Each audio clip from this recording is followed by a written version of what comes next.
the science of depression and how to heal it, ladies and gentlemen. Friends tuning in from every corner of the world. Let us begin with a topic that has puzzled scientists, poets, and physicians for centuries: depression. Now, I know this word alone can feel heavy. It carries connotations of sadness, loss, maybe even hopelessness. But depression, as we understand it today in modern psychology and medicine, is not simply feeling sad. It is both more complex and more fascinating than that. And most importantly, it is treatable. Yes, there is hope, there is science, there is healing, and there are ways forward. Let us take this first step together. In this first portion of our journey, we'll ask, what exactly is depression? What is it not? How does it differ from the sadness we all experience? What are its key signs? And why do myths and stigma cling to it so stubbornly, even in our supposedly enlightened age? Sadness vs. depression, not twins, but distant cousins. Let's start here. Sadness is part of the human condition. If your favorite football team loses, or if your cat ignores you for 3 days in a row, you may feel sad. Sadness comes and goes, like weather. Depression, however, is a climate. It is not simply a rainy afternoon, it is weeks, months, sometimes years of winter, where spring refuses to arrive. One of the great misconceptions is that sadness and depression are the same. They are not. Sadness is usually connected to a specific event: a breakup, losing a job, an exam gone badly. Depression may begin with such a trigger, but it soon takes on a life of its own. It is not just the presence of sadness, it is also the absence of joy. Clinicians sometimes call this anhedonia, a $50 word meaning the inability to experience pleasure. You may recall times in life when food lost its taste, when music sounded dull, when laughter from others felt like noise instead of delight. That is depression speaking. It is not just about crying more, it is about not being able to cry at all, not being able to feel anything at all, symptoms that go beyond mood now. If you were to ask a psychiatrist, how do you know when it is depression? They would reach for the DSM-5, the Diagnostic and Statistical Manual of Mental Disorders, 5th edition. This thick book is like the recipe collection of the mind, and depression has a recipe too. To meet criteria for major depressive disorder, a person needs to show several of these features for at least 2 weeks: persistent sad, anxious, or empty, mood, loss of interest or pleasure in most activities, significant weight loss or gain without dieting, or changes in appetite, insomnia or excessive sleeping, psychomotor agitation or retardation, meaning you either can't sit still or you feel slowed down like molasses, fatigue or loss of energy, feelings of worthlessness or excessive guilt, difficulty thinking, concentrating, or making decisions, recurrent thoughts of death or suicide. That is the clinical checklist. But let's be real, it never looks this neat in life. Depression is messy. People often don't check off boxes in a tidy way. Sometimes it shows up as irritability rather than sadness, especially in teenagers and men. Sometimes it shows up in the body: chronic pain, headaches, stomach problems. The body keeps the score, as the psychiatrist Bessel van der Kolk famously put it. Subtypes of depression. A gallery of face now. Depression is not one size fits all. In fact, it wears many masks. Let me walk you through some of the subtypes. Major depressive disorder, MDD, the classic type. Deep sadness, loss of pleasure, and the other features I just listed. Persistent depressive disorder, dysthymia, less intense but far more chronic. Think of it as a low-grade fever of sadness lasting 2 years or more. People may function, go to work, but inside, life feels grey. Bipolar depression, when depression alternates with episodes of mania or hypermania, periods of high energy, racing thoughts, risky behaviors. Treating this type requires very careful management. Seasonal affective disorder, SAD, depression that appears in winter months when sunlight is scarce. Ironically, the acronym SAD could not be more fitting. Postpartum depression occurs after childbirth, affecting not just mothers but, yes, sometimes fathers too. Hormonal storms, lack of sleep, and life changes collide. Psychotic depression, severe depression accompanied by hallucinations or delusions. This is not common, but when it appears, it is life-threatening. Atypical depression, despite its name, it's not rare. It features mood reactivity. You can feel a little better with good news, but it also brings oversleeping, overeating, and heavy fatigue. These categories remind us that depression is not a monolith. It is a family of conditions. And recognizing the subtype matters because treatment may vary. Myths and stigma. Why people still whisper no, let us turn to myths. These are not just harmless fairy tales, they are dangerous. Myth 1. Depression is weakness. Reality. Depression is an illness. Telling someone to just cheer up is like telling a diabetic to just produce insulin. Myth 2. Only women get depressed. Reality. Men also suffer depression, but they may hide it behind alcohol, workaholism, or anger. Suicide rates among men are tragically higher. Myth 3. Antidepressants are happy pills.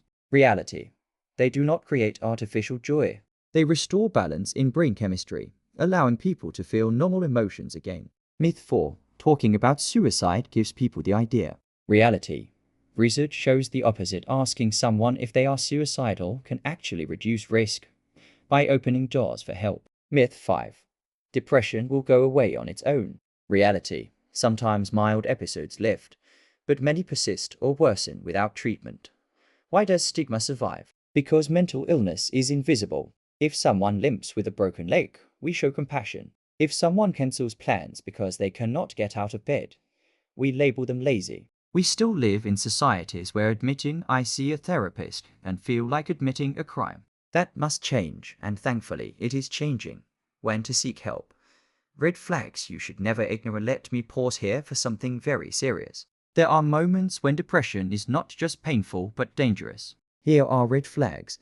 Thinking the world would be better off without you. Having persistent thoughts of death or suicide. Making a plan or preparing means to harm yourself. Intense hopelessness, believing nothing will ever improve. Being unable to care for basic needs. Eating, sleeping.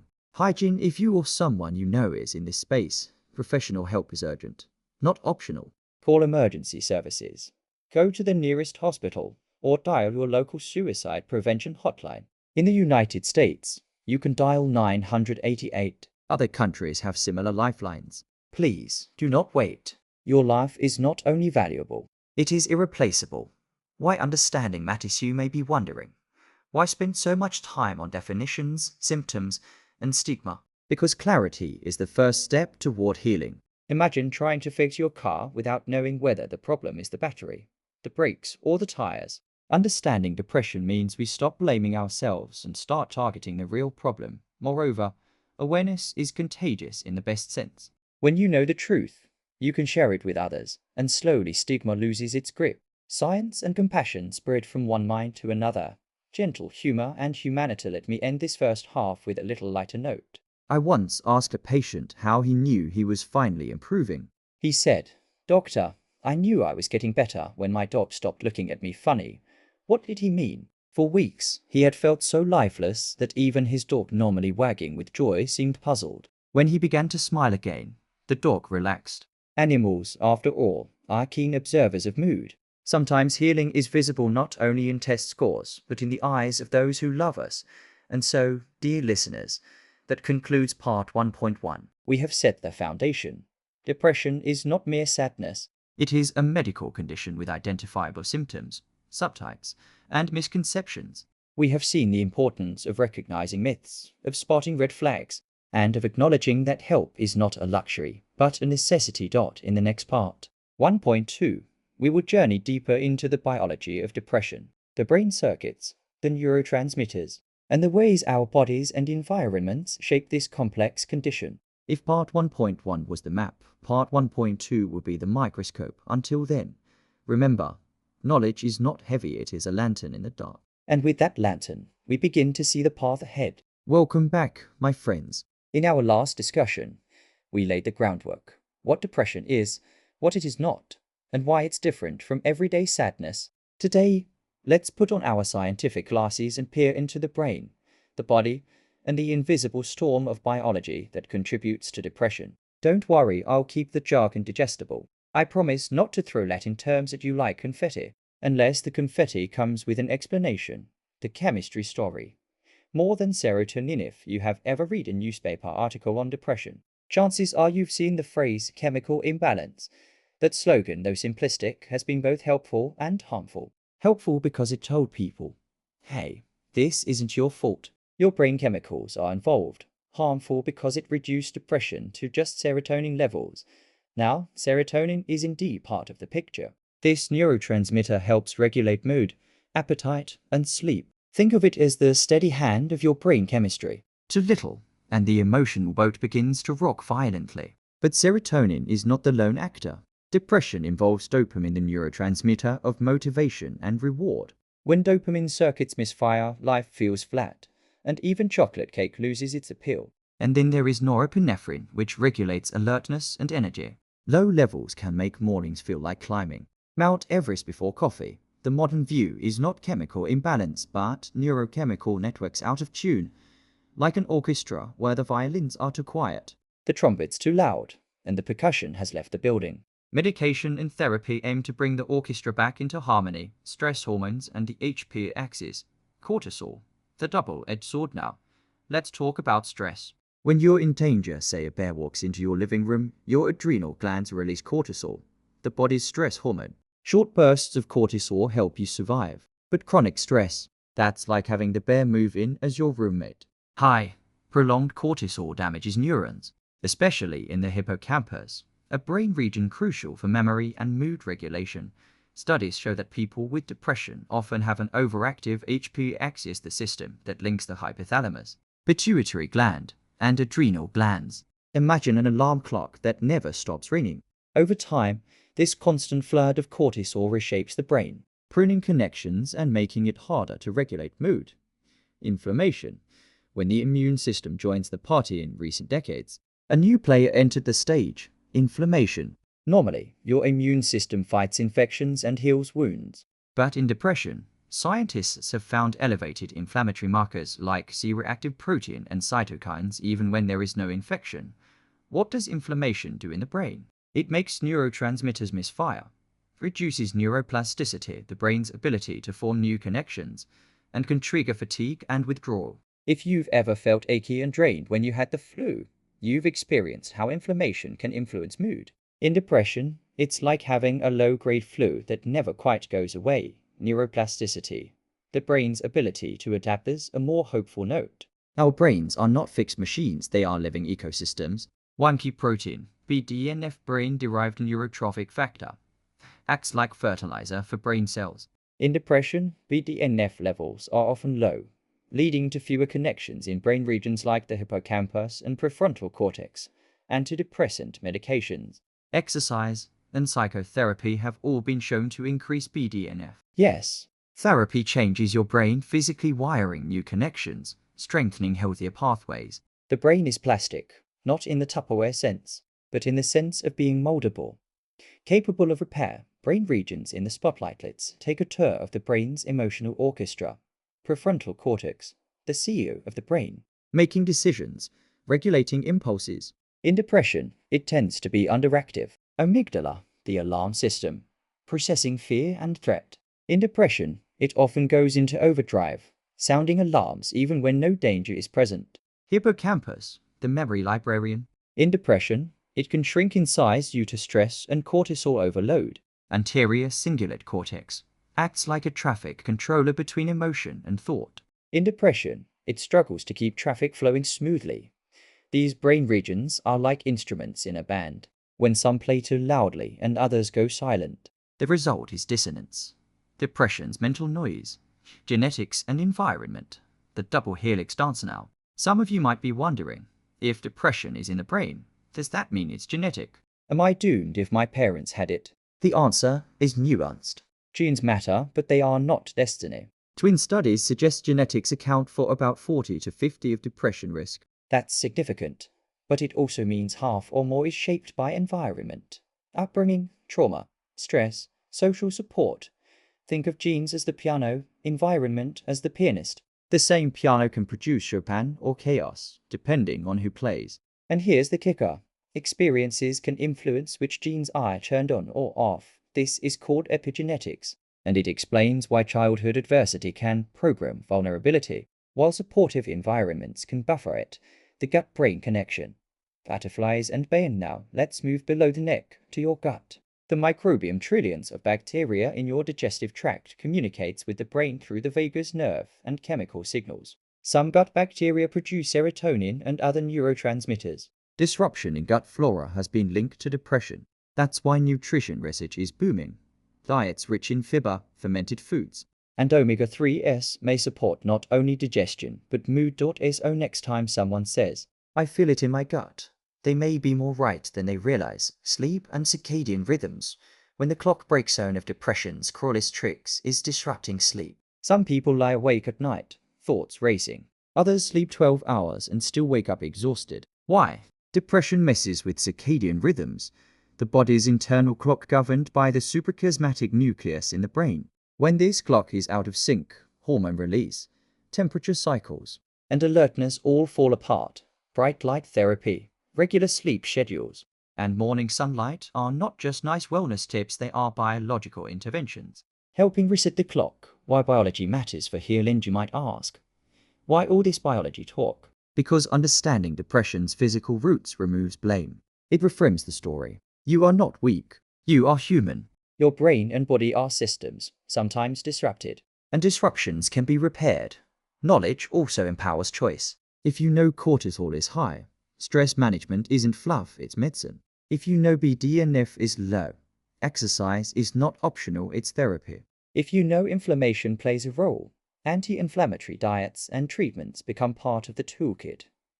Humor in the midst of science. Let me lighten the mood for a moment. One patient once told me, "DOC, my brain feels like a computer with 57 tabs open, all frozen, and I lost the mouse." That, my friends, is the neurobiology of depression summed up in one sentence. Closing part 1.2. And so, we end today's exploration. Depression is not just sadness. It is not just chemical imbalance. It is a complex interplay of neurotransmitters, stress hormones, inflammation, genetics, and environment. It is the brain's orchestra playing out of tune, sometimes accompanied by the immune system's drums and the gut's violin.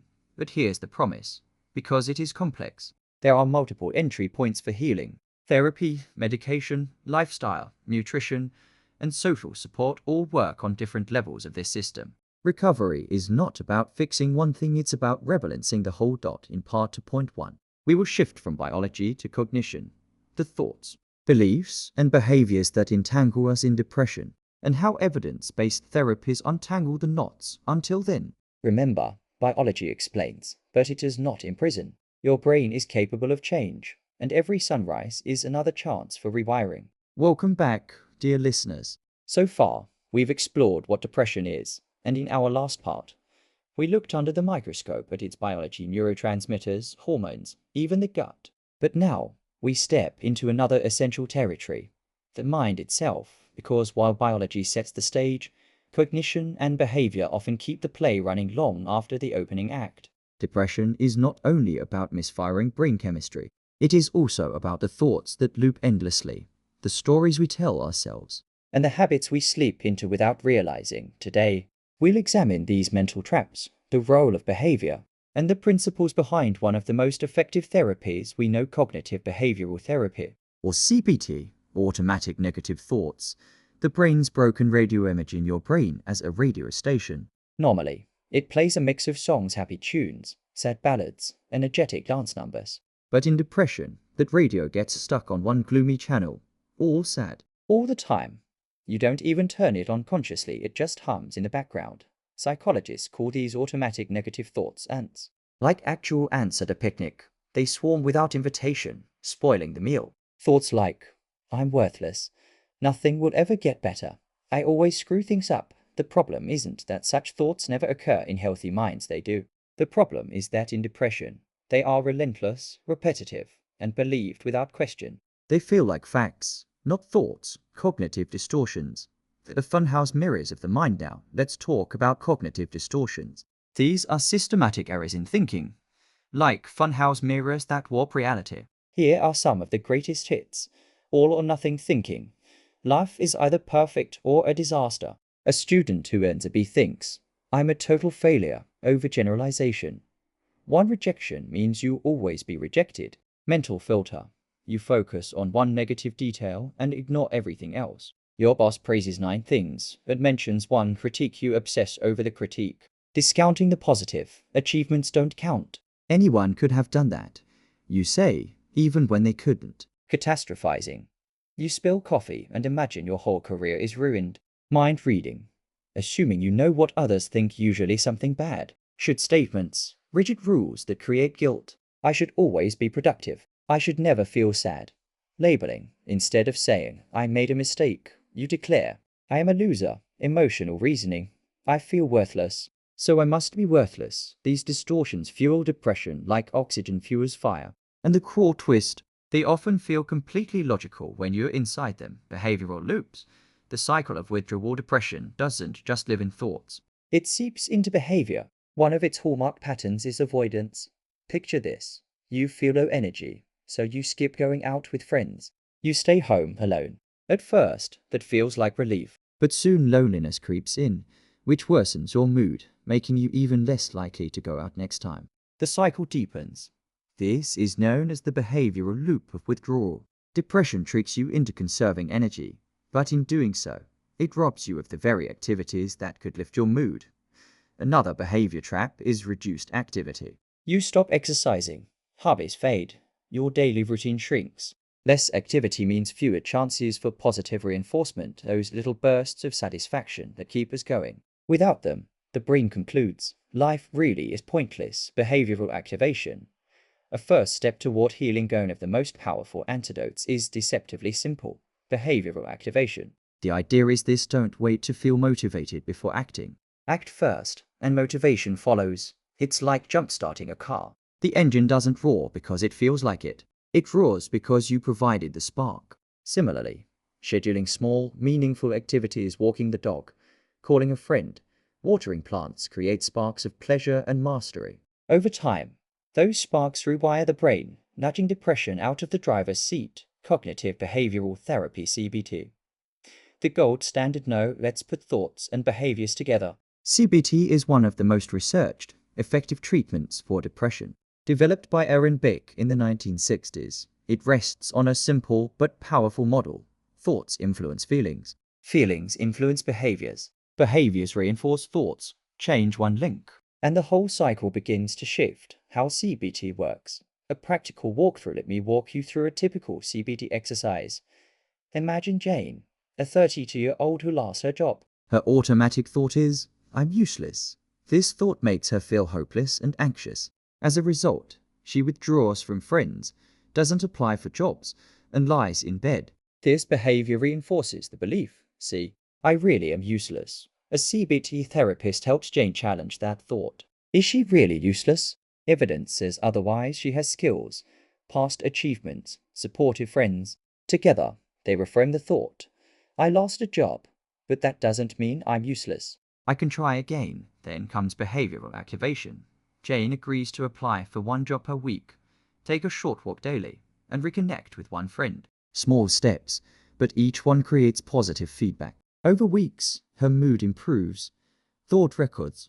Putting beliefs on paper often uses thought records worksheets where you write down your negative thought, the evidence for and against it, and a more balanced alternative. For example, situation. Didn't get a text back. Automatic thought. They hate me. Evidence for. They didn't respond. Evidence against. They might be busy. They've texted me warmly before.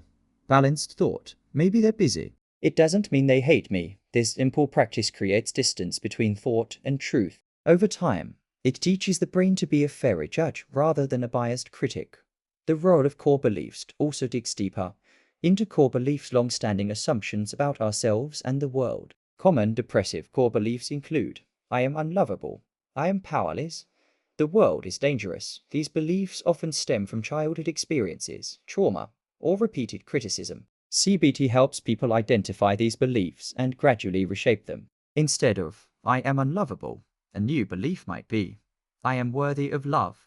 Even if some relationships have failed, changing core beliefs is not overnight work. It's like redirecting a river. But with persistence, the flow can change.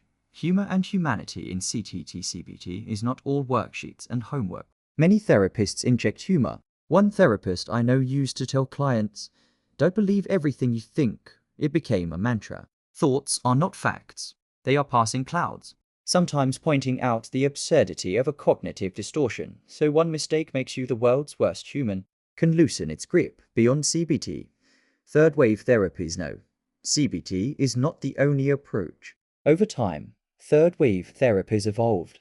Mindfulness-based cognitive therapy MBCT, acceptance and commitment therapy ACT, and others. These don't just challenge thoughts. They also teach acceptance, learning to let thoughts exist without fighting them. Think of thoughts as noisy neighbors. You could bang on the wall and yell, "Be quiet." Or you could put on headphones and live your life despite the noise. Acceptance approaches are the psychological headphones. A quick story.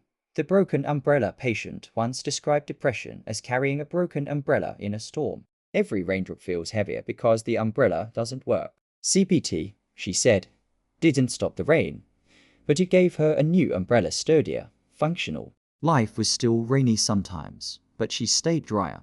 Closing part 2.1. So here's what we've learned today.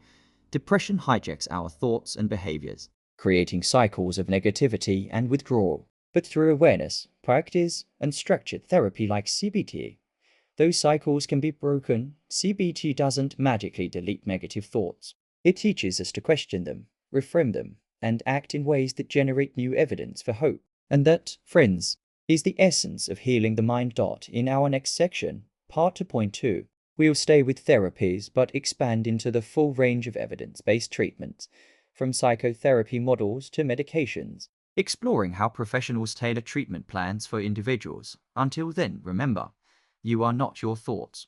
They are stories, and stories can be rewritten. Welcome back, friends.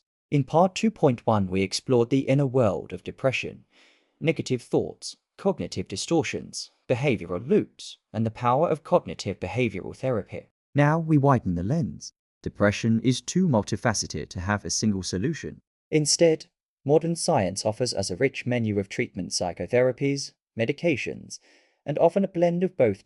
So, let's explore the evidence-based paths that people walk toward recovery. I'll be your guide, like a tour operator leading you through the bustling marketplace of modern psychology and psychiatry, psychotherapy. Talking that changes the brain. First, therapy. If you imagine therapy as just talking about feelings, let me kindly update your picture. Psychotherapy is not small talk, it's structured, evidence-based work that literally reshapes the brain. Cognitive behavioral therapy, CBT. We already discussed this one. It's the gold standard, teaching you to identify and challenge negative thoughts, while encouraging small but powerful behavioral changes. Interpersonal therapy, IPT. Depression often thrives in the soil of relationships. IPT zeroes in on grief, role transitions like divorce or retirement, disputes, and social isolation. By improving communication and resolving interpersonal stress, symptoms often lift. Mindfulness-based cognitive therapy, MBCT, a hybrid of CBT and mindfulness practices. It helps people notice thoughts without getting entangled in them. Research shows it's especially effective in preventing relapse. Acceptance and commitment therapy ACT teaches you to stop fighting painful thoughts and instead commit to living in line with your values. Think of it as learning to carry your emotional backpack rather than trying to throw it off a cliff. Behavioral activation bar, a streamlined cousin of CBT. The focus, scheduling rewarding, meaningful activities to reverse the cycle of withdrawal. Psychodynamic therapy, rooted in Freudian ideas but modernized. It explores unconscious patterns, early experiences, and relationship dynamics that shape depressive feelings. The key insight is this: there is no single best therapy. Effectiveness depends on the individual, their history, preferences, and access. But all these approaches share one truth: they are more than conversation. They are brain training regimens. The role of the therapeutic alliance. It's worth pausing here. Studies show that the relationship with the therapist, the trust, empathy, and collaboration is just as important as the specific technique. Imagine trying to learn swimming from a coach you don't trust. No matter how good their technique, you won't feel safe enough to practice. So, if you ever try therapy and don't click with your therapist, it doesn't mean therapy failed. It means the fit wasn't right. Shopping for a therapist is like dating. Minus the awkward dinners. Medication, when chemistry needs a hand, no, onto medication. This is where myths are rampant. People sometimes whisper, if I take antidepressants, does that mean I'm weak? Will I have to take them forever? Let's clear the air. Antidepressants are not happy pills. They don't plaster a fake smile on your face. Instead, they restore balance in neurotransmitter system serotonin, Dopamine, norepinephrine, so your brain has a fair chance at mood regulation. Here are the main categories. Selective serotonin reuptake inhibitors, the most common first-line medications. Examples: fluoxetine Prozac, sertraline Zoloft, escitalopram Lexapro. They increase serotonin availability. Generally well tolerated, though side effects like nausea or reduced libido may occur. Serotonin norepinephrine reuptake inhibitors. Examples: venlafaxine Effexa, duloxetine Cymbalta. They target both serotonin and norepinephrine, sometimes helpful when fatigue and pain are strong features. Atypical antidepressants. Bupropion Wellbutrin boosts dopamine and norepinephrine. It often helps with low energy and doesn't usually affect sexual function, a welcome relief for many patients. Tricyclic antidepressants TCAs. Older class, effective, but with more side effects, so they're less commonly first choice. Mao's monoamine oxidase inhibitors, very effective, but require strict dietary restrictions to avoid dangerous interactions. Used when other options fail. Do medications cure depression? Not exactly. They reduce symptoms by altering brain chemistry, which creates a window of relief. Within that window, people can re-engage with life, therapy, and healthy habits. Side effects and expectations. It's important to set realistic expectations. Antidepressants usually take 4-6 weeks to show their full effect. That can feel like an eternity when you're suffering. Some people respond beautifully, others only partially, and a few not at all. Sometimes it takes trial and error to find the right medication or combination. Side effects are real, but often temporary: nausea, headaches, sleep changes. Sometimes they fade within weeks. Sometimes adjustments are needed. The key is collaboration with a prescribing doctor. Combination treatments. Stronger Together research consistently shows that the combination of psychotherapy plus medication is often more effective than either alone, especially for moderate to severe depression. Therapy equips you with coping tools and rewires thinking, while medication relieves the biological burden that makes using those tools possible. It's like treating both the soil and the seeds. Medication enriches the soil, making it fertile. Therapy plants new seeds of thought and behavior. Together, they grow resilience. Lifestyle interventions. The third leg of the stool. We must also talk about lifestyle: sleep, exercise, nutrition, social support. Alone, these may not cure major depression, but they amplify the effects of therapy and medication. Think of them as the third leg of the stool. Remove them, and stability wobbles. Exercise. Regular aerobic activity boosts endorphins, dopamine, and BDNF, the brain's growth fertilizer. Even brisk walking can reduce symptoms. Nutrition. Diets rich in omega-3s, whole grains, and vegetables support brain health. The Mediterranean diet has been linked to lower depression risk. Sleep hygiene.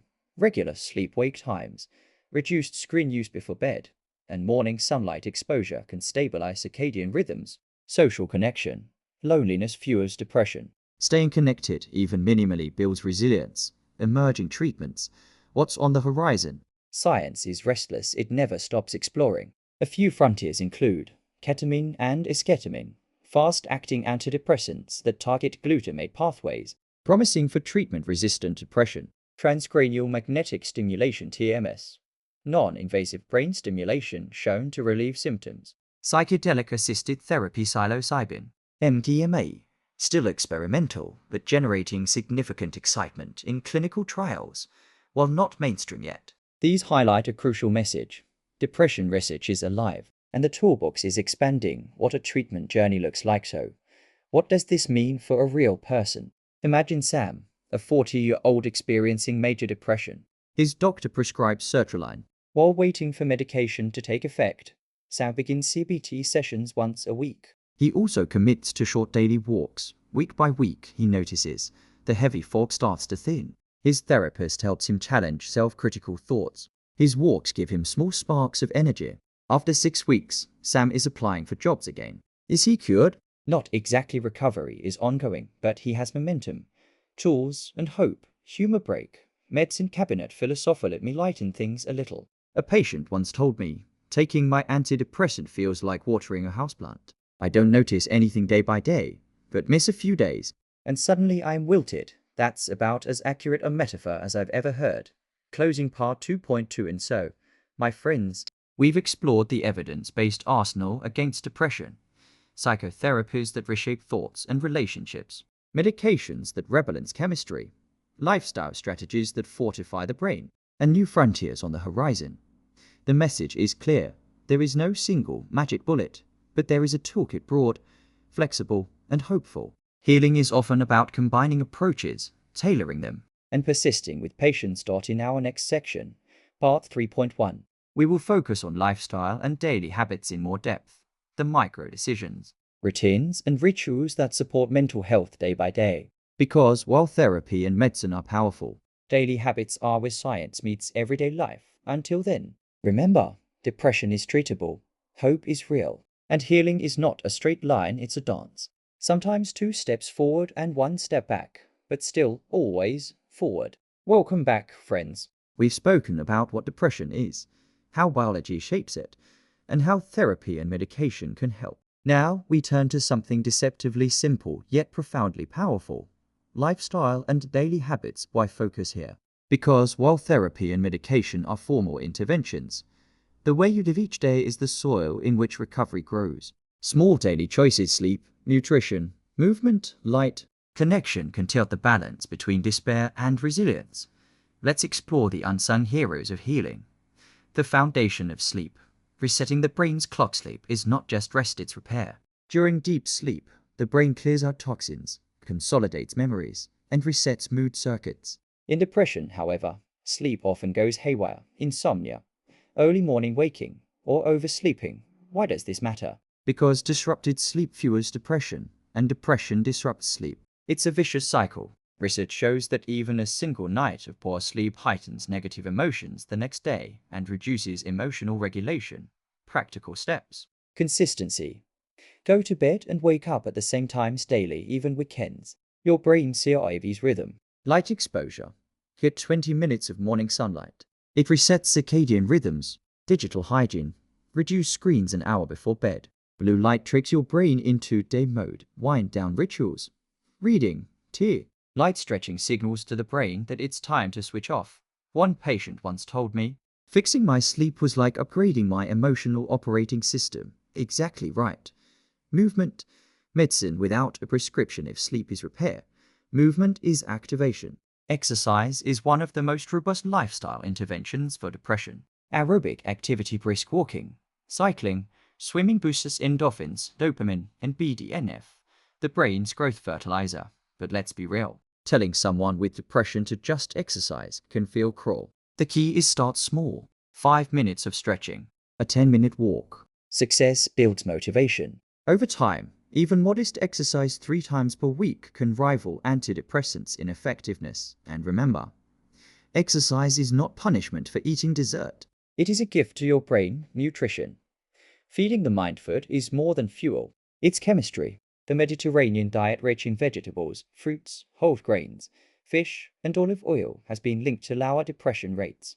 Omega-3 fatty acids, found in salmon and walnuts, support brain cell membranes. Folate and B vitamins are crucial for neurotransmitter synthesis. On the flip side, diets high in processed foods, sugar, and trans fats correlate with higher depression risk. Why? Because they drive inflammation, the very process we discussed earlier. Practical shifts. Add 1 vegetable to each meal. Swap soda for water or herbal tea. Include fatty fish once a week.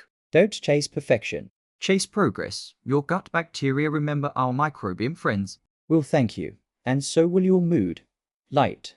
Nature's antidepressant. We underestimate light. Sunlight triggers serotonin production and regulates circadian rhythms. Seasonal affective disorder is a dramatic example of what happens when light is scarce. For those in cloudy climates, light therapy lamps can simulate morning sunlight. Even sitting near a bright window helps. It sounds simple, but daily light exposure can reduce symptoms within weeks. Think of light as invisible nutrition. Just as your body needs vitamin C, your brain needs photons, social connection. The human lifeline in depression whispers, withdraw, isolate, hide. Yet healing requires the opposite: connection. Humans are wired for social interaction. Loneliness not only worsens mood, but also increases physical illness risk. Connection doesn't have to mean parties or constant chatter. It can be a phone call, a text, a walk with a friend. volunteering, or even chatting with a neighbor. The key is regular contact with others who provide warmth and presence. One study found that simply having someone to confide in halves the risk of developing depression after stressful events. Social support is not optional, it's medicine. Mindfulness and small rituals. The modern world bombards us with stimuli. Depression, in turn, hijacks attention, dragging it into past regrets or future fears. Mindfulness brings attention back to the present. This doesn't require sitting on a mountaintop chanting. It can be paying attention to your breath for 5 minutes, eating slowly, noticing flavors and textures, observing thoughts as clouds passing, rather than facts. Daily rituals matter too. Lighting a candle, journaling for 10 minutes, or listening to calming music can anchor the day. Depression thrives in chaos. Rituals create rhythm and predictability. Micro steps. The art of small wins. The paradox: when you're depressed, grand plans feel impossible. The trick is micro steps. Instead of "I must run 5 miles," I'll put on sneakers. Instead of "I'll clean the house," try "I'll wash 1 dish." Why does this work? Because action fuels momentum. Completing one small task creates a sense of mastery, nudging the brain out of paralysis. Over time, micro steps snowball into real change. I often tell patients, lower the bar to success until you can step over it without tripping, then raise it gradually. Journaling, writing as rarely so writing down thoughts and feelings helps untangle the mental knot. Journaling provides perspective and reduces rumination. Techniques include gratitude lists, mood tracking, or free writing whatever comes to mind. Even 5 minutes daily can lighten mental load. And remember, your journal is not for an audience, it's a mirror for your own mind. Nature, the original therapist studies show that time in green spaces reduces rumination and lowers cortisol. A walk in a park, gardening, or sitting under a tree resets stress systems. Nature engages all senses: sight, sound, smell, reminding us we are part of something larger than our worries. Think of nature as free therapy, available 24/7. No appointment required. Structure and routine. Anchors in the storm. Depression creates chaos. Irregular sleep, skipped meals, forgotten tasks. Structure counters that. Even simple routines wait time. Meals, bedtime provide anchors. These routines signal safety to the brain. One patient once said, "I made brushing my teeth my daily anchor. On bad days, if I did nothing else, I brushed." That anchor grew into breakfast, then a short walk, then work. That's the power of routine. Spirituality and meaning. For some, faith or spiritual practice offers comfort. For others, meaning comes from art, nature, or community service. Depression strips life of purpose. Reconnecting with meaning, whatever form it takes, helps rebuild resilience. Humor break. The power of small joys. A listener once told me, "When I laughed at a silly cat video for the first time in months, I knew I was healing." Never underestimate small joys. Humor doesn't trivialize depression, it humanizes it. Closing part 3.1. So here's the truth. Lifestyle habits are not secondary. They are core to healing. Sleep, movement, nutrition, light, connection, mindfulness. Routines, these are the breaks that rebuild daily life. None of them alone may cure depression, but together they create a foundation upon which therapy and medication can stand strong. In our next section, part 3.2, we'll expand on this healing roadmap, how to create long-term plans, prevent relapse, and integrate all these tools into sustainable life change. Until then, remember, recovery is less about giant leaps and more about steady steps. Every glass of water, every walk in sunlight, every text to a friend is a victory. Collect enough of these, and they add up to healing. Welcome back, dear listeners. In our last discussion, we looked at the power of lifestyle and daily habits: sleep, nutrition, exercise, light, connection as foundations of healing. Today, we widen the frame once again. Healing from depression is not only about feeling better in the moment. It's about staying well, preventing relapse, and cultivating resilience for the long journey of life. Let us dive into how to design a recovery roadmap, one that is personal, practical, and sustainable. Why planning matters. Imagine climbing out of a pit with no ladder. Even if you scramble up, there's always the risk of sliding back down. A recovery plan is that ladder. It doesn't guarantee you'll never stumble, but it gives structure and steps to climb steadily upward. Depression has a frustrating habit. Even after symptoms improve, the risk of recurrence remains. Studies suggest that about 50% of people who recover from one episode may experience another. The risk is even higher after 2 or 3 episodes. That's why prevention isn't optional. It's essential. Step 1. Recognize early warning signs. Relapse rarely strikes out of the blue. It often whispers before it shouts. People who've battled depression often notice subtle signals. Sleep begins to fragment, early waking or oversleeping. Energy dips, not explained by exertion. Interest in hobbies quietly fades. Negative thoughts creep back in. What's the point? Irritability increases, or patience thins. Social withdrawal starts again. Keeping a mood diary can help track patterns. Even rating mood 1-10 daily creates awareness. When scores consistently dip, it's a signal to take action early. Step 2. Build a relapse prevention plan. Think of this as a manual written by your current self for your future self. It might include triggers to watch for. For example, sleep disruption, work stress, isolation, early coping strategies, resume therapy sessions, increase exercise, reach out to a trusted friend. Emergency steps, numbers of your doctor, therapist, and crisis hotlines. Support network map. Who will you call when the storm clouds gather? Writing this down transforms vague intentions into a concrete plan. Step 3. Strengthen protective factors. Just as some things increase risk, others protect against relapse. These include ongoing therapy, even after symptoms lift. Periodic sessions maintain progress. Medication maintenance. For some, continuing medication for 6-12 months or longer reduces relapse risk. Healthy routines, sleep, exercise, and nutrition remain critical. Social bonds.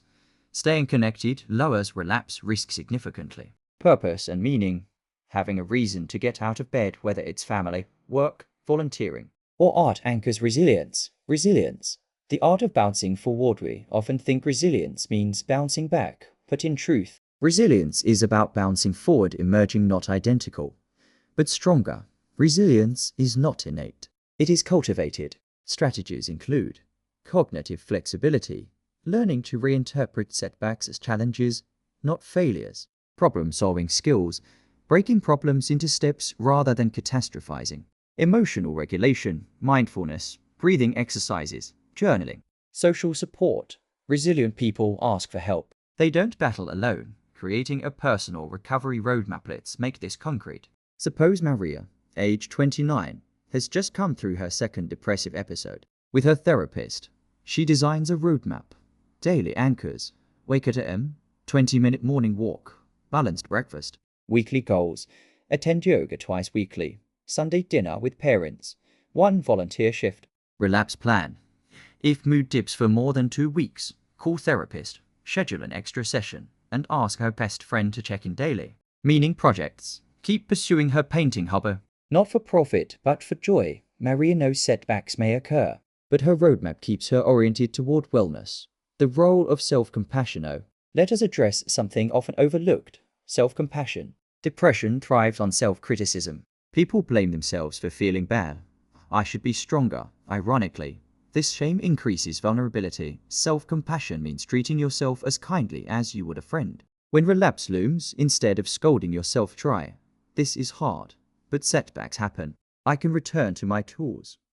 Research shows self-compassion is a protective factor against relapse. Long-term strategies. Living beyond depression. Here are some evidence-based strategies for long-term resilience. Booster therapy sessions. Even when well, occasional check-ins maintain skills. Mindfulness practice. 10 minutes daily reduces rumination. Purposeful activities. Build routines that align with values. Teaching, creating, helping others. Balanced goals. Avoid extremes of perfectionism or passivity. Aim for progress, not flawless performance. Relapse education. Teach family and friends about science so they can support early. Humor break.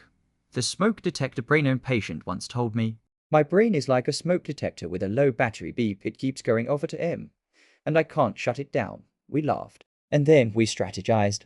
Better sleep hygiene, relaxation exercises. Humor didn't erase the struggle, but it softened it, reminding him that depression is not identity, it's malfunctioning wiring. The hopeful horizontal science of depression is still evolving. Treatments improve, stigma decreases, and new tools emerge. But amidst all the science, one truth endures.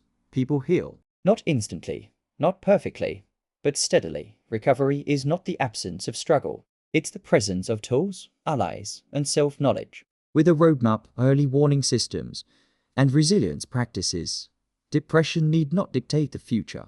Closing part 3.2. And so, friends, we conclude this stage of our journey. We've built a roadmap, identifying warning signs, preventing relapse, strengthening protective factors, cultivating resilience, and weaving meaning into daily life. In our next section, part 4.1, we'll turn to the science of emotions at work and in relationships, how emotional intelligence, boundaries, and communication shape mental health. Because healing is not just individual, it's relational. Until then, remember, resilience is not about never falling, it's about rising again, with new wisdom each time. Welcome back, friends. We've journeyed together through the biology of depression, through therapy and medication, and into the world of daily habits and resilience planning. Now, let's pivot to a powerful but often overlooked ingredient in mental health: emotional intelligence. Yes, it's one of those terms tossed around in corporate workshops and pop psychology books. But underneath the buzz, emotional intelligence, or EI, has real science behind it. It shapes how we work, how we love, and how we heal. Today, we'll explore what emotional intelligence is, how it functions at work and in relationships, why its absence can deepen depression, and how to build it step by step. What is emotional intelligence? Psychologists Peter Salovey and John Mayer first coined the term in the 1990s. Later, Daniel Goleman popularized it. At its core, emotional intelligence is the ability to recognize emotions in yourself and others, understand what those emotions mean, regulate your own emotional responses, use emotions to guide problem solving and connection. Think of it as the bridge between heart and head. Without EI, you may have IQ, skills, or knowledge, but relationships falter and stress rises. The 4 pillars of Auralith unpack it further. Emotional intelligence usually breaks down into 4 domains: self-awareness, knowing what you feel and why. Example, noticing that your irritability comes from lack of sleep, not from your colleague's tone. Self-management, handling emotions constructively. Example, taking a walk instead of snapping during conflict. Social awareness, sensing emotions in others' empathy. Example, recognizing that your friend's silence hides sadness. Relationship management, using awareness and empathy to communicate, resolve conflicts, and build trust together. These skills form an emotional compass. AI in the workplace. Workplace are emotional ecosystems. Deadlines, feedback, office politics, these are not purely rational. Emotional intelligence shapes success more than technical skill. Consider 2 employees. Alex is brilliant but dismissive of colleagues' feelings. He interrupts, ignores tension, and blames others. Maria is equally skilled but listens deeply, manages stress, and diffuses conflict calmly. Guess who gets promoted? Exactly. Research shows that leaders with high EI inspire loyalty, reduce burnout, and boost team performance. EI at work involves managing stress in high-pressure meetings, giving feedback that's honest yet supportive, reading nonverbal cues in colleagues, balancing assertiveness with empathy. Lack of EI creates toxic workplaces, breeding grounds for anxiety and depression. Employees who feel unseen or unheard are at high risk for burnout. EI in relationship shifted of work. EI is the glue of intimacy. Partners with high EI navigate conflict without cruelty. Parents with EI validate children's feelings instead of dismissing them. Friends with EI notice when someone withdraws and reach out. Low EI, on the other hand, looks like constant miscommunication. You're overreacting. Why can't you just get over it? I don't want to talk about feelings. Such dismissals erode trust. And when depression enters the picture, lack of EI in relationships can make recovery feel like climbing uphill with a boulder strapped to your back. Depression and emotional intelligence. A two-way street. Research shows a bidirectional relationship. People with low EI are more vulnerable to depression because they struggle to manage stress, regulate emotions, or seek support. Conversely, depression itself can lower EI, blunting empathy and self-awareness. It's like trying to navigate a storm without a compass. Emotional intelligence provides orientation when depression fogs the mind, building emotional intelligence. The good news is the hopeful part. EI is not fixed. Unlike IQ, it can grow. And cultivating EI is not about grand gestures. It's about daily practice. Step 1. Develop self-awareness. Keep a mood journal. Write what you feel and what triggered it. Pause during the day to ask, what emotion am I experiencing right now? Name emotions precisely. Instead of bad, try anxious, lonely, or frustrated. Naming clarifies. Step 2. Practice self-management. Learn to pause before reacting. Count to 5. Breathe, then respond. Use coping strategies. Exercise, mindfulness, music. Reframe challenges. Instead of I failed, try I am learning through setbacks. Step 3. Grow social awareness. Observe nonverbal cues, tone, posture, facial expressions. Practice active listening. Repeat back what you heard to ensure understanding. Ask open questions. How are you really feeling about this? Step 4. Strengthen relationship management. Give feedback with empathy. I value your work, and here's how we can improve together. Resolve conflict with curiosity. Help me understand your perspective. Express gratitude regularly. Small affirmations strengthen bonds. Practical exercises for AI growth. The stop technique. Stop. Take a breath. Observe. Proceed mindfully. Emotion labeling. Next time you feel off, list 3 possible emotions. Empathy training. In conversations, imagine standing in the other person's shoes for a moment. Gratitude practice. Write down 3 things you appreciate about someone. Then tell them. Case example. Workplace. Imagine Liam, a manager under pressure. A project fails, and his first impulse is to lash out at his team. Instead, using EO, he pauses. He realizes his anger is fueled by his own fear of looking incompetent. He reframes the situation. We missed this deadline, but let's analyze what went wrong. His team feels supported rather than attacked, and morale holds. That is EI in action, transforming potential toxicity into resilience. Case example, relationship. Izara, battling depression, often withdraws. Her partner notices not just the silence, but the subtle heaviness. Instead of saying, "Why are you so moody?" he gently says, "I see you're struggling. Want me to sit with you?" That small act of empathy builds safety. High partners don't fix depression, but they create a space where healing is possible. Humor break. Emotional gym memberships. Matthias, I joke with clients. Imagine if gyms sold memberships for emotional muscles. Mondays, self-awareness squats. Wednesdays, empathy push-ups. Fridays, conflict resolution yoga. The point: emotional intelligence, like physical fitness, requires regular workouts. Closing part 4.1. So friends, emotional intelligence is not fluff. It's science-backed, deeply human, and profoundly healing. At work, it prevents burnout and builds effective teams. In relationships, it fosters intimacy and resilience. And for those facing depression, it's both shield and compass. The beauty is, anyone can build EI. Through awareness, regulation, empathy, and connection, we strengthen not only our mental health, but the health of our communities.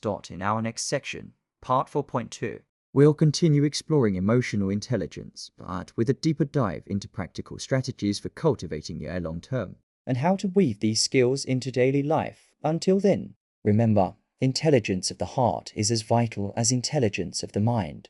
Welcome back, friends. In our last part, we explored what emotional intelligence EI is and why it matters in the workplace, in relationships, and in the journey of mental health. Today, we dig deeper, because understanding EI is just the beginning. The real question is, how do we build it, sustain it, and use it as a tool for long-term healing from depression? This part is about practice, persistence, and daily cultivation. Emotional intelligence, like physical fitness, doesn't come from reading a book or listening to a podcast alone. It comes from exercises, reflection, trial, error, and small wins over time. So, let's roll up our sleeves and design a long-term training plan for the heart and mind. Why long-term strategy matters. Think of EI like a muscle. If you lift weights for a week and then quit, your strength gains fade. Similarly, practicing empathy or mindfulness for a few days may help briefly, but lasting change requires consistency. For people recovering from depression, EI is especially vital. Depression erodes self-awareness, distorts thoughts, and isolates people from relationships. EI rebuilds those bridges, but it can't be rushed. It must be cultivated patiently, like tending a garden. Core areas for EI growth. Let's revisit the 4 pillars, but now with long-term strategies. Self-awareness daily check-ins. Set phone reminders 3 times a day to pause and name your emotion. Over time, this strengthens recognition. Mood journals. Rate mood 1-10. Add triggers and thoughts. After months, patterns emerge. Mindful reflection. Spend 5 minutes daily observing thoughts without judgment. Self-management. Pause and plan. Before reacting in stress, pause for 10 seconds. With practice, this becomes habit. Resilience routines. Exercise, relaxation, and hobbies become anchors that regulate emotions. Cognitive reframing. Long-term CBT tools replacing "I'm a failure" with "I stumbled, but I'm learning." Social awareness, empathy, active listening practice. In conversations, focus on listening more than speaking. Reflect back what you hear. Perspective taking. Regularly imagine a situation from another's view. This rewires empathy circuits. Media training. Even reading novels or watching films with emotional depth can increase empathy by simulating other lives. Relationship management, feedback skills. Practice giving constructive feedback weekly, both at work and at home. Conflict journaling. After disagreements, write what you did well and what you'll try differently next time. Gratitude habits. Express appreciation daily to colleagues, family, friends. Gratitude strengthens bonds. Yeah, in challenging situations, sharing is easy. Application is hard. Let's consider some real-life scenarios. Scenario 1. Workplace conflict. You are criticized harshly by a manager. Low EI reaction. Anger, withdrawal, resentment. High EI strategy. Recognize the hurt and feel dismissed. Regulate response. Pause. Breathe. Then reframe. This feedback, though clumsy, may help me improve. Finally, respond calmly. I hear your concerns. Could we discuss specifics? Scenario 2. Relationship tension. Your partner forgets an important date. Low EI reaction.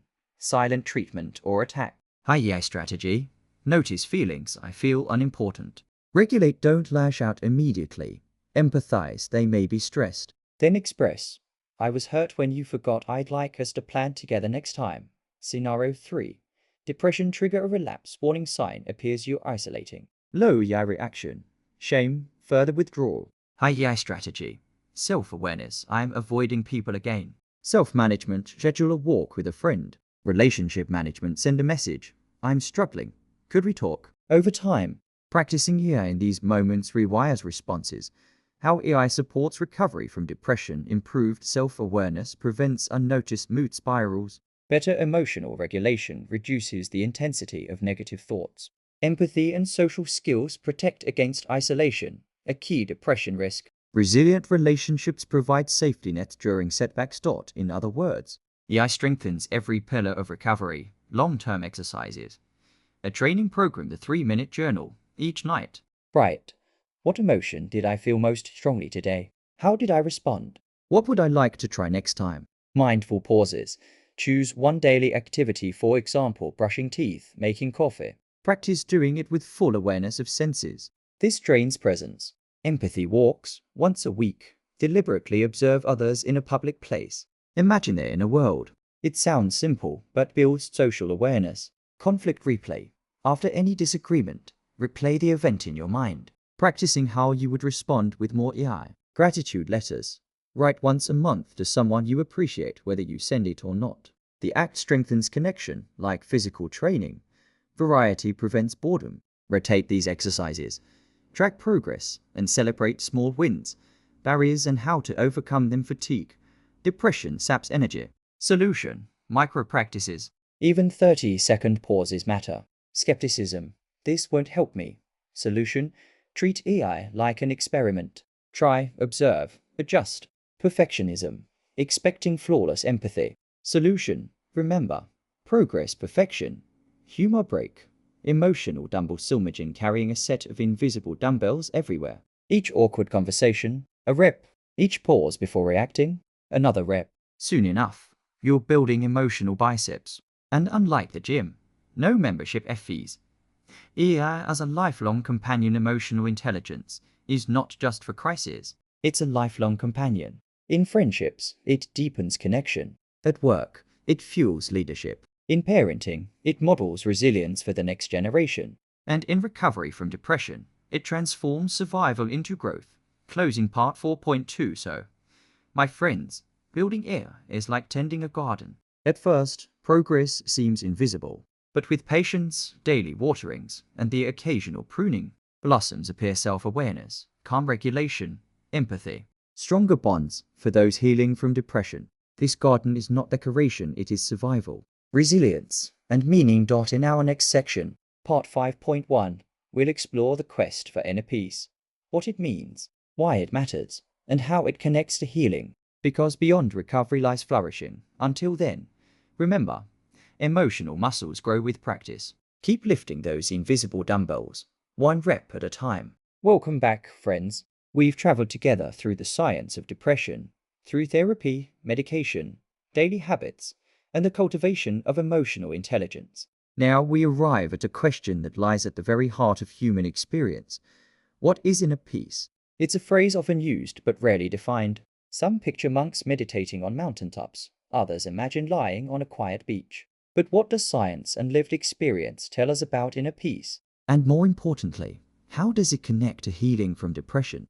Defining inner peace at its core, inner peace is a state of psychological balance and calmness that persists even when external circumstances are storming. It is not the absence of problems, but the presence of equanimity. Philosophers and psychologists alike have wrestled with this idea. The Stoics of ancient Greece described it as ataraxia, freedom from disturbance. In Buddhism, it is nirvana, the extinguishing of suffering. In modern psychology, it might be described as emotional regulation, resilience, and alignment with personal values. So, inner peace is not a luxury for monks. It is a skill, a state of mind, and a possibility for all. Misconceptions about inner peace. Let's clear a few myths. Myth 1. Inner peace means being happy all the time. Reality. No one is happy all the time. Inner peace means accepting both joy and sorrow without being capsized. Myth 2. Inner peace requires escaping society. Reality. While retreats may help, true peace must function amid real-life jobs, families, traffic jams. Myth 3. Inner peace is personality dependent. Reality.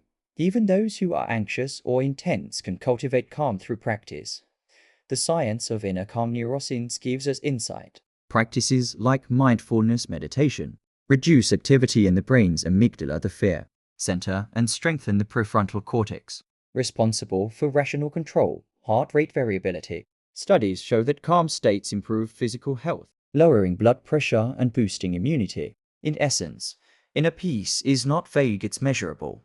Why inner peace matters for depression. Depression is turbulence of the mind, rumination, negative bias, hopelessness. Inner peace acts as ballast. It doesn't erase sadness, but provides steadiness. Research shows that people who cultivate mindfulness and acceptance-based practices have lower relapse rates of depression. Inner peace reduces self-criticism, fosters patience, and restores a sense of control. Qualities depression erodes. Pathways to inner peace. How do we cultivate it? Mindfulness meditation. Sit quietly. Notice the breath. When thoughts intrude, gently return. Over time, the mind learns to observe without overreacting. Acceptance practices, instead of fighting emotions, allow them to exist. I feel sadness right now, and that's okay. Acceptance paradoxically reduces suffering. Gratitude practice, writing 3 things you're thankful for daily. This rewires the brain toward positivity. Spiritual or philosophical reflection for some, prayer. For others, reading Stoic philosophy or poetry. Connecting with something larger fosters calm perspective. Connection with nature, walks in parks, time near water, gardening. Nature regulates mood and quiets inner noise. Inner peace at work and in relationships. Inner peace doesn't mean detachment from responsibilities. In fact, it enhances effectiveness. A calm leader makes better decisions. A calm parent models resilience for children. At work, inner peace helps one respond to stress without panic. In relationships, it prevents escalation during conflict. Instead of shouting, a peaceful partner listens and responds thoughtfully. Case example: the storm and the anchor image in James, recovering from depression. His workplace is chaotic. Deadlines loom. Before, he'd spiral into despair. But now, through mindfulness, he notices tension rising, breathes, and reminds himself, this stress is temporary. He focuses on one task at a time. His calm doesn't erase deadlines, but transforms his response. That is inner peace in practice, not absence of storms, but anchoring through them. Humor break. Zen in the supermarket. A client once told me, I tried mindfulness in the supermarket. When someone cut in line, I thought, maybe they're in a rush. Breathe, let go. Then they grabbed the last box of my favorite cereal. And inner peace almost died right there. We laughed. But the point remained. Inner peace is tested in daily life, not monasteries. Practical exercises to begin cultivating inner peace. 5 breaths. Take 5 slow breaths before any meeting or difficult conversation. Body scan. Each evening, notice tension from head to toe, releasing gently. Gratitude note.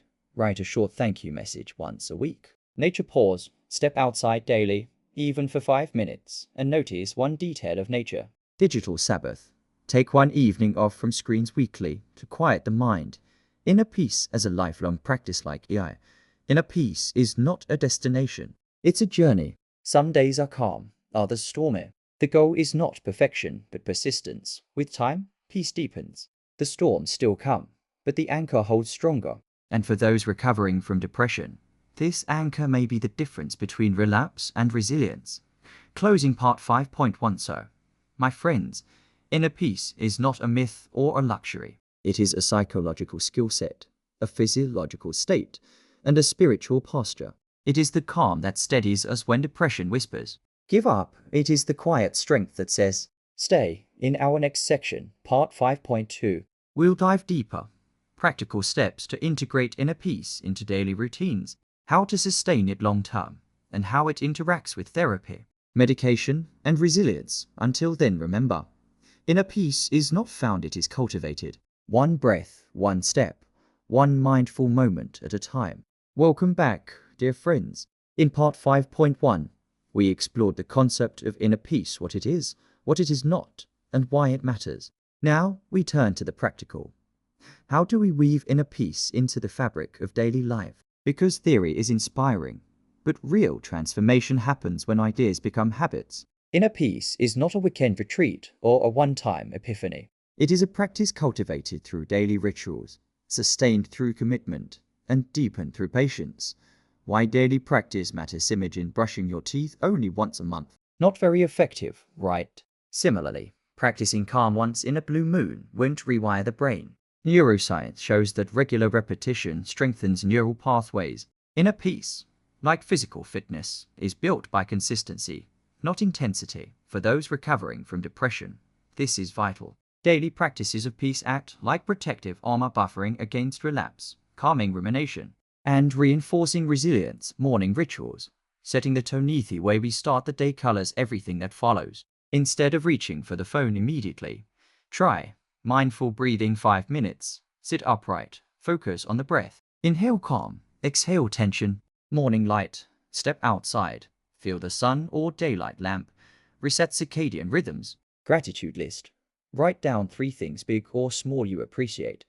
These micro rituals create a peaceful baseline before stress intrudes. Workday practices. Peace in the midst of pressure. Inner peace is not about escaping work, it's about carrying calm into it. Try micro pauses. Every hour, stop for 1 deep breath before resuming tasks. Mindful emailing. Before replying in frustration, pause and reread. Ask, what is the calmest way to respond? Walking meetings. Whenever possible, take discussions outside.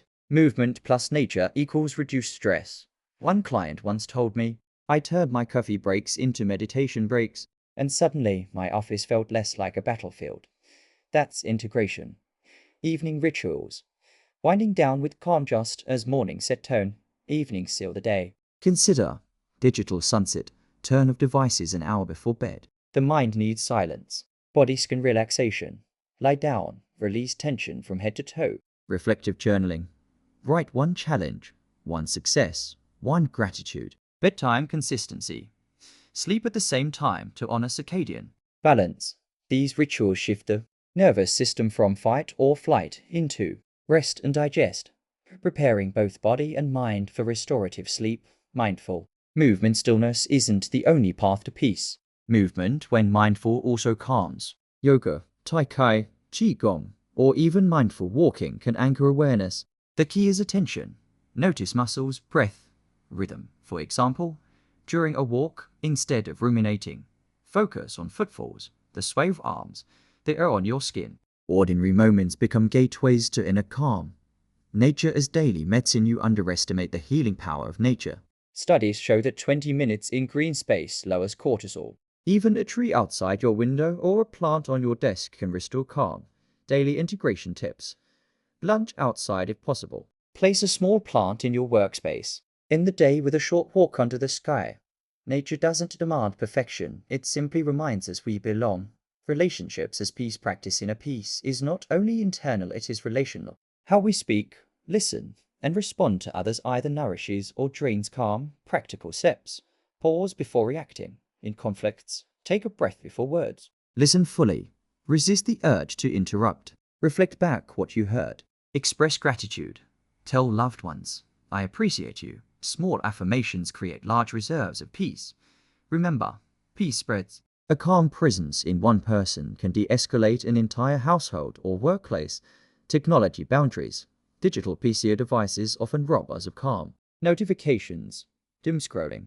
Constant comparison or fuel agitation. Strategies. Notification diet. Turn off non-essential alerts. Screen-free zones.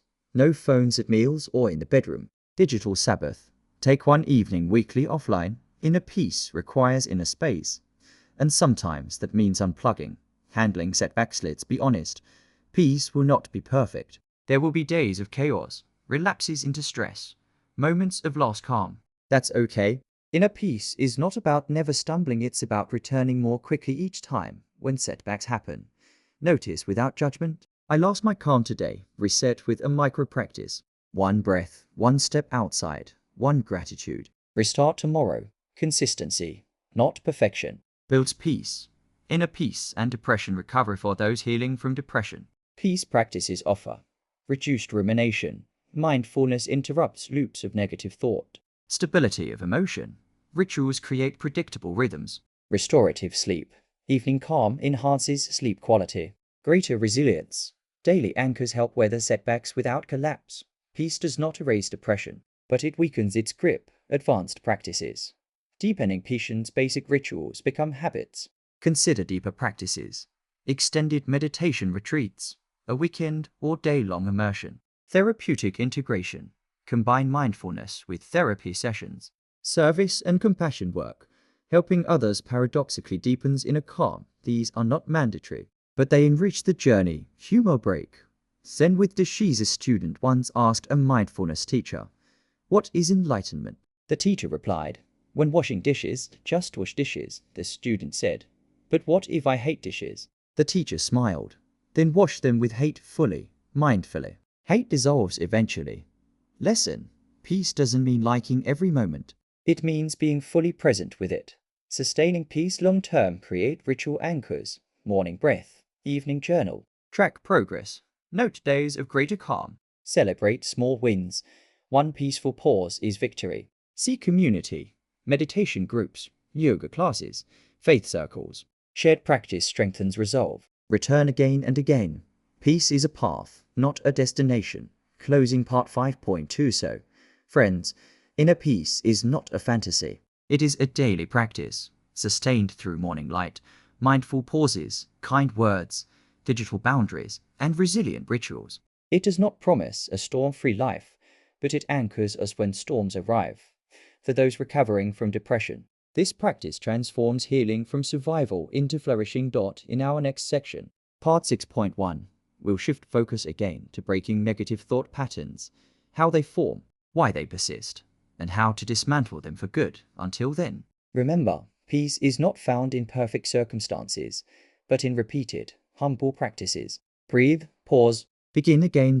In our next section, part 5.2, we'll dive deeper. Practical steps to integrate inner peace into daily routines, how to sustain it long-term, and how it interacts with therapy, medication, and resilience. Until then, remember, inner peace is not found, it is cultivated. One breath, one step, one mindful moment at a time. Welcome back, friends. We've explored depression's biology, therapies, lifestyle shifts, emotional intelligence, and the cultivation of inner peace. Now, in our final stage of episode 1, we focus on something that often fuels depression's fire: negative thought patterns. If depression is the storm, negative thoughts are the thunderclouds, dark, heavy, persistent. They whisper lies. You're worthless. You'll never get better. Why even try? These patterns don't simply appear out of nowhere. They are learned, reinforced, and wired into the brain. Today, let's uncover how they form, why they stick, and how we begin to break free. The nature of negative thoughts first. Let's define terms. Psychologists call these automatic negative thoughts ants. The acronym is fitting, because, like ants at a picnic, once one shows up, soon you're swarmed. These thoughts are automatic. They pop up without conscious effort. Negative. They skew towards self-criticism, hopelessness, or fear. Biased. They distort reality, focusing only on flaws or failures. For example, a friend cancels dinner. Thought, they must hate me. A project fails. Thought, I'm useless. You feel sad. Thought, I'll always feel this way. The problem isn't the thought itself, it's believing it uncritically, rehearsing it, and letting it define you. How negative patterns form. So, where do these thoughts come from? Several sources. Early experiences. If as a child you were criticized or neglected, your brain may have learned, I'm not good enough. That script echoes into adulthood. Trauma. Painful events engrave negative beliefs like scars. I'm unsafe. I can't trust people. Cognitive biases. Humans naturally pay more attention to threats. Depression hijacks this, making the bias extreme. Repetition. The more you think a thought, the stronger the neural pathway. It's like walking the same path in a field until it becomes a dirt road. Common cognitive distortion. Beck and David Burns identified several thinking traps. Here are a few greatest hits. All or nothing thinking. If I'm not perfect, I'm a failure. Overgeneralization. I was rejected once, so I'll always be rejected. Mental filter. Focusing only on negatives, ignoring positives. Mind reading. Assuming you know what others think. They must think I'm stupid. Catastrophizing. Expecting the worst. If I make a mistake, I'll lose everything. Should statements. I should be stronger. I shouldn't feel this way. Labeling. Reducing yourself to one word. Loser, failure. Sound familiar? Most of us fall into these traps sometimes. In depression, they become default settings. Why negative thoughts persist. If these thoughts hurt, why do they stick around? A few reasons. Brain wiring. Repetition strengthens neural circuits. The more we think negatively, the easier it becomes. Short-term relief. Oddly, self-criticism can feel familiar, even comforting, because it matches old narratives. Attention bias. The depressed brain notices negatives more, like a magnet for bad news. Avoidance. Believing I'll fail anyway prevents trying. In the short term, avoiding effort feels safer. In the long term, it deepens hopelessness. The role of depression. Depression doesn't just cause negative thoughts. It's fueled by them. It's a vicious cycle. Depression, negative thoughts, I'm worthless. Negative thoughts, more depression. Breaking this cycle requires awareness, strategy, and persistence. The science of rumination. A major culprit is rumination, repetitively stewing over problems without solving them. It feels like problem solving, but it's really mental quicksand. The more you ruminate, the deeper you sink. Research shows rumination prolongs depression, increases relapse, and fuels anxiety. Humor break. Mental Netflix. Think of negative thoughts like rewatching a terrible movie on Netflix over and over, even though you hated it the first time. You know the ending. It's depressing, yet you keep pressing play. That's rumination. First step. Awareness. Beef breaking patterns. We must see them. Try these practices. Thought logging. Write down negative thoughts and the situations triggering them. Labeling distortions. Spot whether it's catastrophizing, all or nothing, etc. Name the inner critic. Give your self-critical voice a silly name. Ah, here comes Mr. Doom again. Humor disarms it. Awareness shifts thoughts from invisible dictators to visible patterns. Second step. Challenge and reframe. Cognitive behavioral therapy (CBT) offers tools. Evidence gathering. Ask, what evidence supports this thought? What contradicts it? Alternative view. Instead of I failed, I'm useless. Try, I stumbled, but failure is part of growth. Cost-benefit analysis. Ask, how does believing this thought help me? How does it harm me? This doesn't mean pretending everything is wonderful. It means moving from distortion to balanced perspective. Third step. Replace with healthier patterns. Once you challenge thoughts, replace them with more adaptive ones. Examples. I'll always feel this way. This is hard now. But feelings change. I'm worthless. I'm struggling. But I still have value. Everyone hates me. Some people may not connect with me, but others care deeply with repetition. These new thoughts carve new neural pathways. Beyond thoughts, behavior matters. A metim is challenging thoughts isn't enough. Behavior can shift thinking. This is behavioral activation, doing positive activities even before you feel like it. Action generates new evidence, which weakens old beliefs. Example: I am too broken to be loved. You reach out to a friend. They respond warmly. Evidence builds. Maybe I'm not unlovable. Case study. Anna's negative pattern. Sana, 32, struggles with depression. Her thought: I always fail at relationships. With her therapist, she logs evidence. She notices times relationships worked. She reframes. Some relationships ended, but others were supportive. She begins reaching out to friends again. Slowly, her thinking shifts.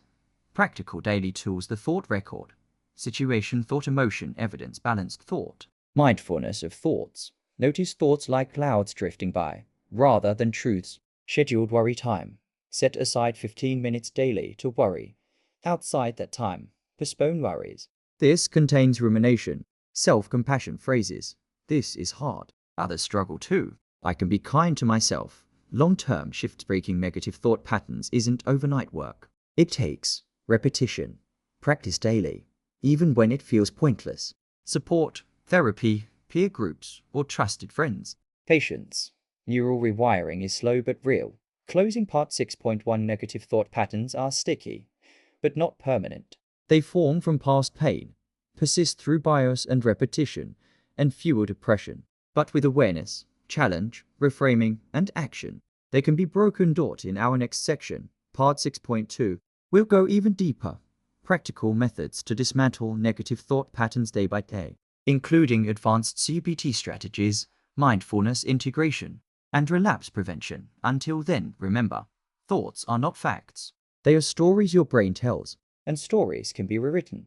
We've reached the final stretch of episode 1. Over the past parts, we've dissected depression from the angles of biology, therapy, lifestyle, emotional intelligence, and inner peace. In part 6.1, we uncovered the anatomy of negative thought patterns, how they form, why they persist, and how they distort reality.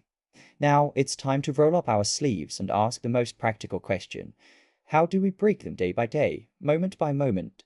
This is where science meets practice. Let's explore how cognitive behavioral therapy, CBT, mindfulness, self-compassion, and relapse prevention strategies give us the tools to step out of the loop of self-criticism and into a new narrative. Advanced CBT strategies. Beyond the 6 in part 6.1, we touched on recognizing distortions and reframing them. But CBT offers even more nuanced tools. The catastrophizing. Ask yourself, what's the worst that could happen? The best? The most realistic? Often, you'll find that your mind predicts catastrophes that never arrive. Example: if I mess up this meeting, I'll be fired and homeless. Reality: if I stumble, my boss might notice. But most likely it will be a minor issue. Continuum thinking. Instead of black and white thinking, place experiences on a scale. Example: instead of I'm a terrible parent, try on a scale of 1-10. Today I felt like a 5. Not perfect, but not terrible. Behavioral experiments. Test your thoughts like a scientist. Thought: if I reach out, no one will respond. Experiment: send 3 texts. If at least one person replies warmly, your hypothesis crumbles. Cognitive diffusion from ACT, a cousin of CBT.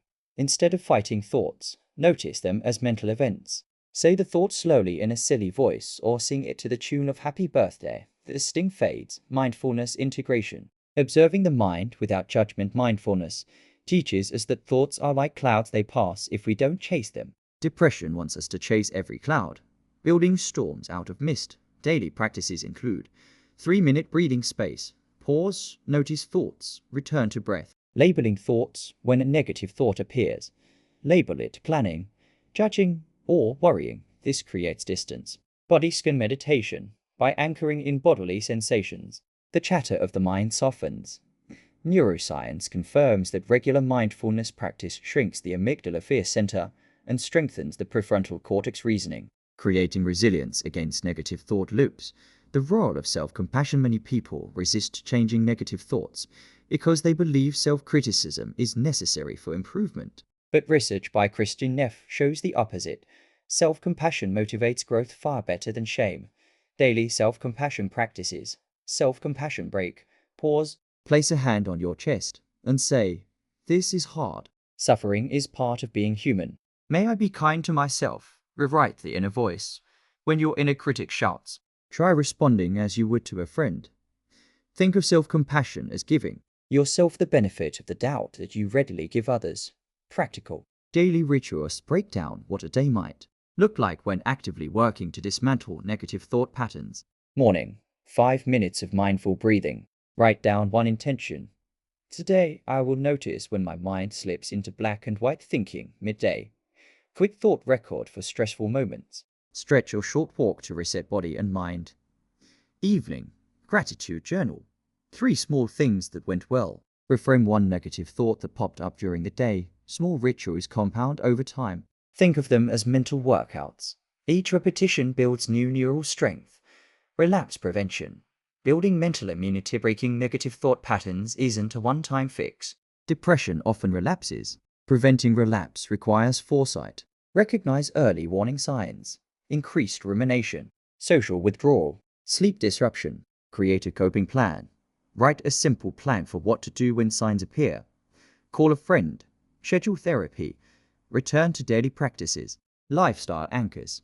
Keep consistent sleep, nutrition, and exercise habits. They buffer against relapse. Community and accountability. Share your journey with supportive people. They can spot patterns before you do. Case study. Michael's daily strategy. Mikhail, 40, battled depression for years. His negative loop. I'm incompetent. Through CBT. He practiced continuum thinking. Some tasks are hard, but I succeed at others. He integrated mindfulness 3 minutes before work. 3 minutes after, when relapse signs appeared. Sleep issues. Avoidance. He followed his plan. Called his therapist. Asked a friend to walk with him. Returned to gratitude journaling. Over time, Michael built resilience not because negative thoughts disappeared, but because he stopped believing them. Humor break. The inner critic is a bad roommate. Think of your negative thoughts as a terrible roommate. Leaves dirty dishes. Criticizes your clothes. Eats your snacks. You can't evict them completely, but you can stop letting them control the apartment. CBT and mindfulness are your tools for setting boundaries with this roommate. The brain's plasticity. Where change is possibly. Here's the hopeful science. Brains are plastic. Negative thought patterns create strong, but not permanent, neural roads. Each time you notice, challenge, and replace a thought, you weaken the old road and pave a new one. Studies show CBT literally changes brain activity, decreasing overactivity in fear circuits and increasing regulation in the frontal lobes. Mindfulness boosts gray matter density in areas related to emotional control. Healing isn't abstract. It's visible in brain scans. Putting it all together. A step-by-step framework. Notice. Catch the negative thought. Label. Identify the distortion. Challenge. Test it with evidence. Reframe. Replace with a balanced thought. Act. Do something small that contradicts the negative belief. Reflect. Journal or meditate at the end of the day. Repeat. Daily. Patiently. Kindly. Closing reflections. Rewriting the story. Breaking negative thought patterns isn't about erasing thoughts. It's about changing your relationship to them. You learn to treat them as background noise, not gospel. You create space for new patterns. Hope, possibility, kindness. As we close part 6.2, and with it episode 1. Let's remember, depression thrives on repetition, but so does healing. Every breath, every reframed thought, every mindful pause is a brick in the foundation of recovery. So tomorrow, when your mind whispers you can't, gently answer, I'm learning. And that's enough for today.